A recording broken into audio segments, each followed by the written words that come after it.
Capitulolv. Um soneto. Dita a palavra, apertou-me as mãos com as forças todas de um vasto agradecimento, despediu-se e saiu. Fiquei só com o panegírico, e o que as folhas dele me lembraram foi tal que merece um capítulo ou mais. Antes, porém, e porque também eu tive o meu panegírico, contarei a história de um soneto que nunca fiz. Era no tempo do seminário, e o primeiro verso é o que ides ler. Ó flor do céu! Ó flor cândida e pura! Como e por que me saiu este verso da cabeça, não sei, saiu assim, estando eu na cama, como uma exclamação solta, e, ao notar que tinha medida de verso, pensei em compor com ele alguma coisa, um soneto. A insônia, musa de olhos arregalados, não me deixou dormir 1 hora ou 2.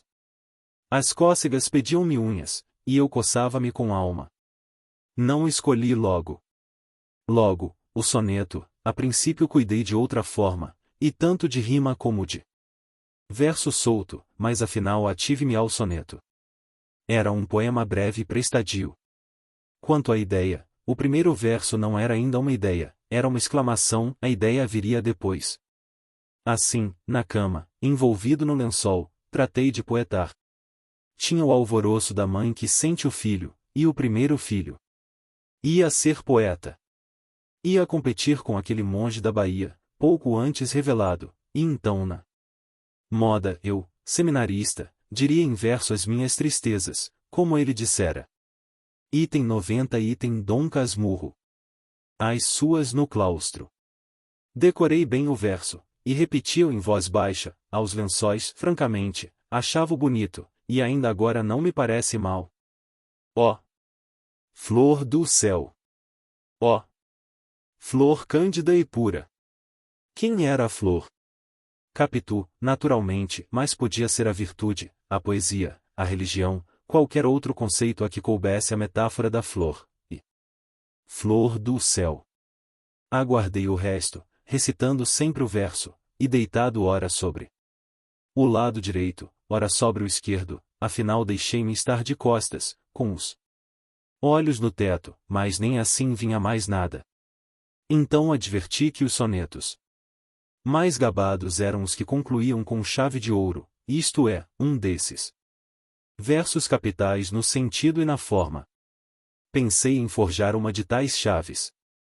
Considerando que o verso final, saindo cronologicamente dos 13 anteriores, com dificuldade traria a perfeição louvada, imaginei que tais chaves eram fundidas antes da fechadura. Assim foi que me determinei a compor o último verso do soneto e, depois de muito suar, saiu este.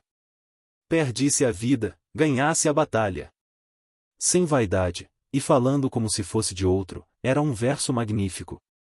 Sonoro, não há dúvida. E tinha um pensamento, a vitória ganha à custa da própria vida, pensamento alevantado e nobre. Que não fosse novidade, é possível, mas também não era vulgar, e ainda agora não explico por que via misteriosa entrou numa cabeça de tão poucos anos. Naquela ocasião achei-o sublime.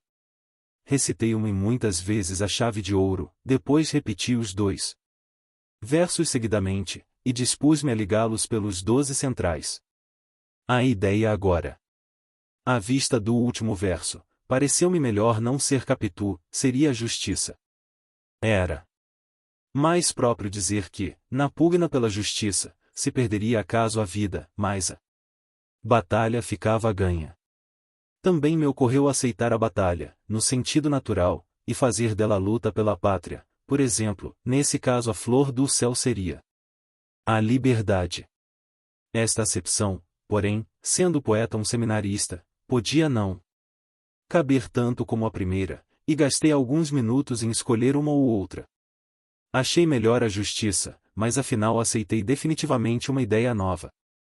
A caridade, e recitei os 2 versos, cada um a seu modo, languidamente. Ó flor do céu! Ó flor cândida e pura! E o outro com grande brio. Perdisse a vida, ganhasse a batalha. Machado de Assis item 91 item. A sensação que tive é que ia sair um soneto perfeito. Começar bem e acabar bem não era pouco.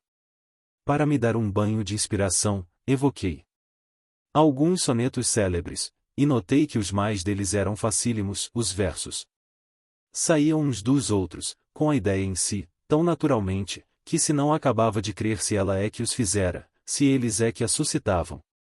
Então tornava ao meu soneto, e novamente repetia o primeiro verso e esperava o segundo.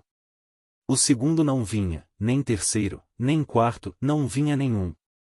Tive alguns ímpetos de raiva, e mais de uma vez pensei em sair da cama e ir ver tinta e papel. Pode ser que, escrevendo, os versos acudissem, mas, cansado de esperar, lembrou-me alterar o sentido do último verso, com a simples transposição de duas palavras, assim: ganhasse a vida, perdisse a batalha. O sentido vinha a ser justamente o contrário, mas talvez isso mesmo trouxesse a inspiração. Neste caso, era uma ironia e não exercendo a caridade. Pode-se ganhar a vida, mas perdisse a batalha do céu. Criei forças novas e esperei. Não tinha janela, se tivesse, é possível que fosse pedir uma ideia à noite.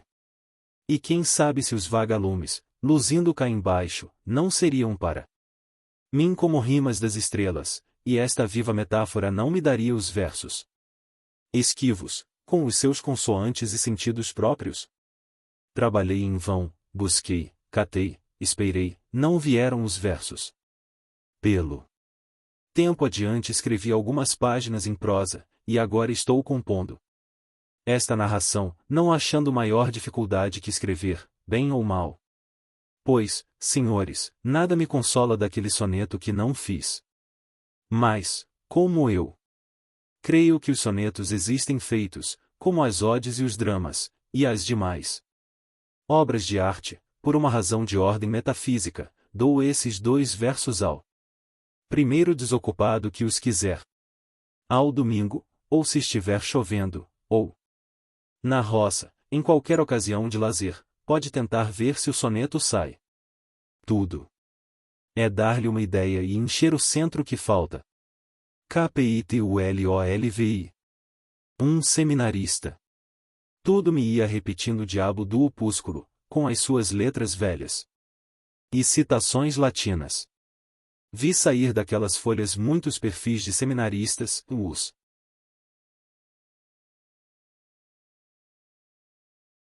irmãos Albuquerques, por exemplo, um dos quais é cônego na Bahia, enquanto outro seguiu medicina e dizem haver descoberto um específico contra a febre amarela.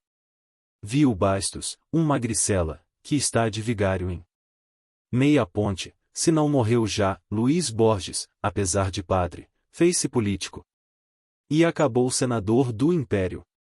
Quantas outras caras me fitavam das páginas frias do panegírico?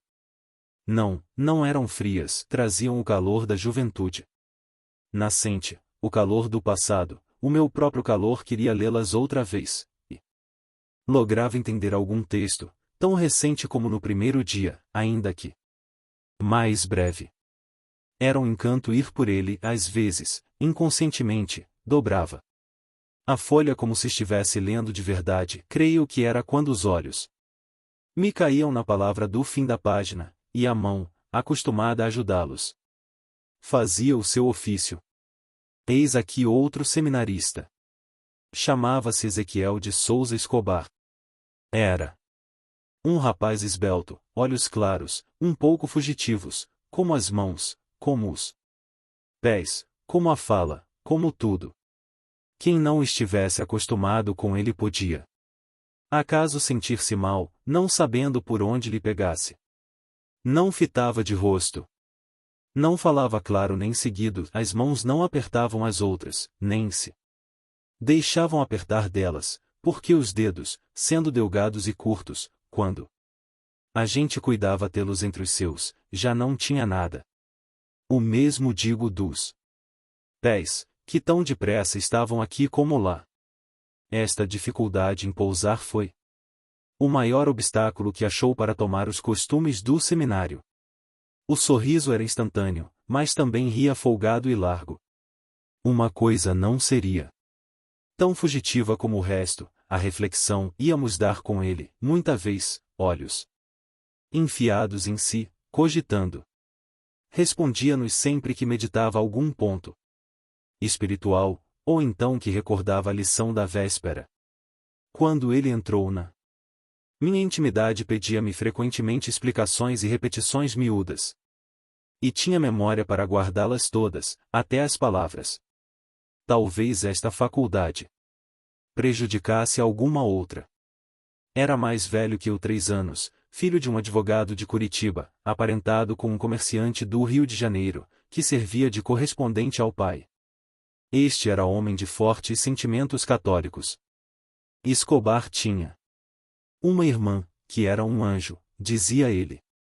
Não é só na beleza que é um anjo, mas também na bondade. Não imagina que boa criatura que ela é. Escreve-me muita vez, hei de mostrar-lhe as cartas dela. Machado de Assis, item 93 item. De fato, eram simples e afetuosas, cheias de carícias e conselhos. Escobar contava-me histórias dela, interessantes, todas as quais vinham a dar na bondade no espírito daquela criatura. Tais eram que me fariam capaz de acabar casando com ela, se não fosse Capitu. Morreu pouco depois. Eu, seduzido pelas palavras dele, estive quase a contar-lhe logo, a minha história. A princípio fui tímido, mas ele fez-se entrado na minha confiança. Aqueles modos fugitivos cessavam quando ele queria, e o meio e o tempo os fizeram mais pousados. Escobar veio abrindo a alma toda, desde a porta da rua até ao fundo do quintal. A alma da gente, como sabes, é uma casa assim disposta, não raro com janelas para todos os lados, muita luz e ar puro. Também as afechadas e escuras, sem janelas, ou com poucas e gradeadas. À semelhança de conventos e prisões. Outros sim, capelas e bazares, simples. Alpendres ou passos suntuosos. Não sei o que era a minha. Eu não era ainda casmurro, nem dom casmurro. O receio é que me tolhia a franqueza, mas como as portas não tinham chaves nem fechaduras, bastava empurrá-las, e Escobar empurrou-as. E entrou. Cá o achei dentro, cá ficou, até que KPITULOLVI de preparação. Ah! Mas não eram só os seminaristas que me iam saindo daquelas folhas velhas do panegírico. Elas me trouxeram também sensações passadas, tais e tantas que eu não poderia dizê-las todas, sem tirar espaço ao resto. Uma dessas, e das primeiras, quisera contá-la aqui em latim. Não é que a matéria não ache termos honestos em nossa língua, que é casta para os castos, como pode ser torpe para os torpes. Sim, leitora castíssima, como diria o meu finado José Dias, podeis ler o capítulo até ao fim, sem susto nem vexame. Já agora meto a história em outro capítulo. Por mais composto que este me saia, há sempre no assunto alguma coisa menos austera, que pede umas linhas de repouso e preparação. Sirva este de preparação.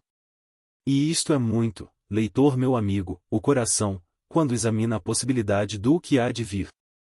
As proporções dos acontecimentos e a cópia deles, fica robusto e disposto, e o mal é menor mal. Também, se não fica então, não fica nunca. E aqui verás tal ou qual esperteza minha, porquanto, ao ler o que vais ler, é provável que o aches menos cru do que esperavas. KPITULOVI. O tratado. Foi o caso que, uma segunda-feira, voltando eu para o seminário, vi cair na rua uma senhora. O meu primeiro gesto, em tal caso, devia ser de pena ou de riso, não foi uma nem outra coisa, porquanto, e é isto que eu quisera dizer em latim, porquanto a senhora tinha as meias muito lavadas, e não as sujou, levava ligas de seda, e não as perdeu. Várias pessoas acudiram, mas não tiveram tempo de a levantar. Ela ergueu-se muito vexada, sacudiu-se, agradeceu, e enfiou pela rua próxima. Este gosto de imitar as francesas da Rua do Ouvidor, dizia-me José Dias andando e comentando a queda, é evidentemente um erro.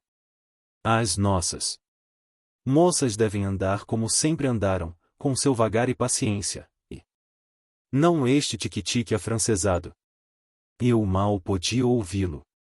As meias e as ligas da senhora branqueavam e enroscavam-se diante de mim, e andavam, caíam, erguiam-se e iam-se embora. Quando chegamos à esquina, olhei para outra rua, e vi, à distância, a nossa desestrada, que ia no mesmo passo, tique-tique, tique-tique. Parece que não se machucou, disse eu.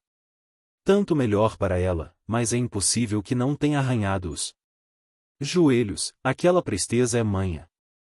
Creio que foi manha que ele disse, eu fiquei nos joelhos arranhados. Dali em diante, até o seminário, não vi mulher na rua, a quem não desejasse uma queda. Algumas adivinhei que traziam as meias esticadas e as ligas justas. Tal haveria que nem levasse meias. Mas eu as via com elas. Ou então, também é possível. Vou esgarçando isto com reticências, para dar uma ideia das minhas ideias, que eram assim difusas e confusas, com certeza não dou nada. A cabeça ia-me quente, e o andar não era seguro. No seminário, à primeira hora, foi insuportável. As batinas traziam ar de saias, e lembravam-me a queda da senhora. Já não era uma só que eu via cair, todas as que eu encontrara na rua. Mostravam-me agora de relance as ligas azuis, eram azuis. De noite, sonhei com elas. Uma multidão de abomináveis criaturas veio andar à roda de mim. Tique-tique. Eram belas, umas finas, outras grossas, todas ágeis como o diabo. Acordei, busquei afugentá-las com esconjuros e outros métodos, mas tão depressa dormi como tornaram, e, com as mãos presas em volta de mim, faziam um vasto círculo de saias, ou, trepadas no ar, choviam pés e pernas sobre a minha cabeça. Assim fui até de madrugada. Não dormi mais, rezei Padre Nossos, Ave-Marias, e Credos, e sendo este livro a verdade pura, é força confessar que tive de interromper mais de uma vez as minhas orações para acompanhar no escuro uma figura ao longe, tique-tique, tique-tique. Pegava depressa na oração, sempre no meio para consertá-la bem, como se não tivesse havido interrupção, mas certamente não unia a frase nova à antiga. Vindo mal pela manhã adiante, tentei vencê-lo, mas por um modo que o não perdesse de todo. Sábios da Escritura, adivinhai o que podia ser. Foi isto. Não podendo rejeitar de mim aqueles quadros, recorri a um tratado entre a minha consciência e a minha imaginação. As visões feminis seriam de ora avante consideradas como simples encarnações dos vícios, e por isso mesmo contempláveis, como o melhor modo de temperar o caráter e aguerri-lo para os combates ásperos da vida. Não formulei isto por palavras, nem foi preciso. O contrato fez-se tacitamente, com alguma repugnância, mas fez-se. E por alguns dias, era eu mesmo que evocava as visões para fortalecer-me, e não as rejeitava, senão quando elas mesmas, de cansadas, se iam embora. Capitulolix. Convivas de boa memória. Há dessas reminiscências que não descansam antes que a pena ou a língua as publique. Um antigo dizia renegar de conviva que tem boa memória. A vida é cheia de tais convivas, e eu sou acaso um deles, conquanto a prova de ter a memória fraca seja exatamente não me acudir agora o nome de tal antigo, mas era um antigo, e basta. Não, a minha memória não é boa. Ao contrário, É comparável a alguém que tivesse vivido por hospedarias, sem guardar delas nem caras nem nomes, e somente raras circunstâncias. Há quem passe a vida na mesma casa. Item 96. Item Dom Casmurro. De família, com os seus eternos móveis e costumes, pessoas e afeições, é que se lhe grava tudo pela continuidade e repetição. Como eu invejo os que não esqueceram a cor das primeiras calças que vestiram. E eu não atino com a das que enfiei ontem. Juro só que não eram amarelas porque execro essa cor. Mas isso mesmo pode ser ouvido e confusão. E antes seja ouvido que confusão, explico-me. Nada se emenda bem nos livros confusos, mas tudo se pode meter nos livros omissos. Eu, quando leio algum desta outra casta, não me aflijo nunca. O que faço, em chegando ao fim, é cerrar os olhos e evocar todas as coisas que não achei nele. Quantas ideias finas me acodem então! Que de reflexões profundas! Os rios, as montanhas, as igrejas que não vi nas folhas lidas, todas me aparecem agora com as suas águas, as suas árvores, os seus altares, e os generais sacam das espadas que tinham ficado na bainha, e os clarins soltam as notas que dormiam no metal, e tudo marcha com uma alma imprevista. É que tudo se acha fora de um livro falho, leitor amigo. Assim preencho as lacunas alheias, assim podes também preencher as minhas. KPITULOLX. Querido opúsculo. Assim fiz eu ao panegírico de Santa Mônica, e fiz mais, pus-lhe não só o que faltava da santa, mas ainda coisas que não eram dela. Viste o soneto, as meias, as ligas, o seminarista Escobar e vários outros. Vais agora ver o mais que naquele dia me foi saindo das páginas amarelas do opúsculo. Querido opúsculo, tu não prestavas para nada, mas que mais presta? Um velho par de chinelas? Entretanto, há muita vez no casal de chinelas. Um como aroma e calor de 2 pés. Gastas e rotas, não deixam de lembrar que uma pessoa as calçava de manhã, ao erguer da cama, ou as descalçava à noite, ao entrar nela. E se a comparação não vale, porque as chinelas são ainda uma parte da pessoa e tiveram o contato dos pés, aqui estão outras lembranças, como a pedra da rua, a porta da casa, um assobio particular. Um pregão de quitanda, como aquele das cocadas que contei no capítulo 18. Justamente, quando contei o pregão das cocadas, fiquei tão curtido de saudades que me lembrou fazê-lo escrever por um amigo, mestre de música, e Machado de Assis. Item 97. Item. Grudá-lo às pernas do capítulo. Se depois já retei o capítulo, foi porque outro músico, a quem mostrei, me confessou ingenuamente não achar no trecho escrito nada que lhe acordasse saudades. Para que não aconteça o mesmo aos outros profissionais que porventura me lerem, melhor é poupar ao editor do livro o trabalho e a despesa da gravura. Vês que não pus nada, nem ponho. Já agora creio que não basta que os pregões de rua, como os opúsculos de seminário, encerrem casos, pessoas e sensações, é preciso que a gente os tenha conhecido e padecido no tempo, sem o que tudo é calado e incolor. Mas, vamos ao mais que me foi saindo das páginas amarelas. KPITULOLX. A vaca de Homero. O mais foi muito. Vi saírem os primeiros dias da separação, duros e opacos, sem embargo das palavras de conforto que me deram os padres e os seminaristas, e as de minha mãe e tio Cosme, trazidas por José Dias ao seminário.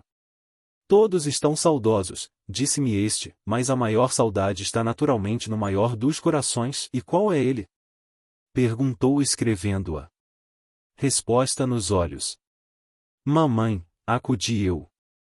José Dias apertou-me as mãos com alvoroço, e logo pintou a tristeza de minha mãe, que falava de mim todos os dias, quase a todas as horas.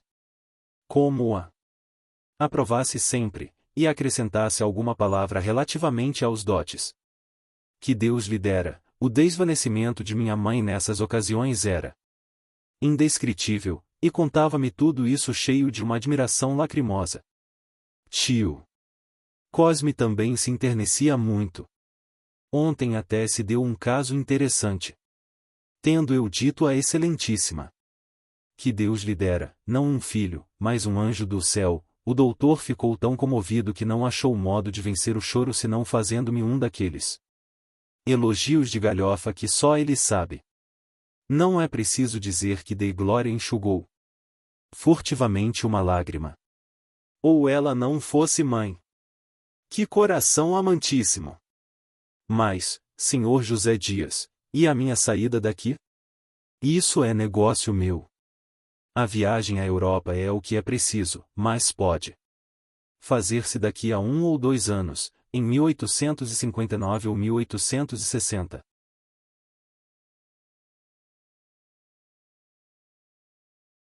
Tão tarde. Era melhor que fosse este mesmo ano, mas demos tempo ao tempo. Tenha paciência, vá estudando, não se perde nada em ir sabendo já daqui alguma coisa, e, demais, ainda não acabando o padre, a vida do seminário é útil. E vale sempre entrar no mundo ungido com os santos olhos da teologia. Neste ponto, lembra-me como se fosse hoje, os olhos de José Dias fulguraram tão intensamente que me encheram de espanto. As pálpebras caíram depois, e assim ficaram por alguns instantes, até que novamente se ergueram, e os olhos fixaram-se na parede do pátio, como que embebidos em alguma coisa, se não era em si mesmos, depois despegaram-se da parede e entraram a vagar pelo pátio todo. Podia compará-lo aqui à vaca de Homero, andava e gemia em volta da cria que acabava de parir. Não lhe perguntei o que é que tinha, já por acanhamento, já porque 2 lentes, um deles de teologia, vinham caminhando na nossa direção. Ao passarem por nós, o agregado, que os conhecia, cortejou-os com as deferências devidas, e pediu-lhes notícias minhas. Por ora nada se pode afiançar, disse um deles, mas parece que dará conta da mão. É o que eu lhe dizia agora mesmo, acudiu José Dias. Conto ouvir-lhe-a. Missa nova, mas ainda que não chegue a ordenar-se, não pode ter melhores estudos que os que fizer aqui. Para a viagem da existência, concluiu demorando mais as palavras, irá ungido com os santos olhos da teologia. Desta vez a fulguração dos olhos foi menor, as pálpebras não lhe caíram. Nem as pupilas fizeram os movimentos anteriores. Ao contrário, todo ele era atenção e interrogação, quando muito, um sorriso claro e amigo lhe errava nos lábios.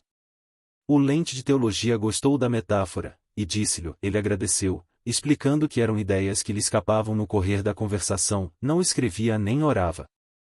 Eu é que não gostei nada, e logo que os lentes se foram, sacudi a cabeça. Não quero saber dos santos olhos da teologia, desejo sair daqui o mais cedo que puder, ou já.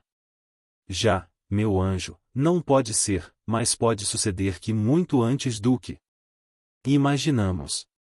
Quem sabe se este mesmo ano de 58. Tenho um plano feito.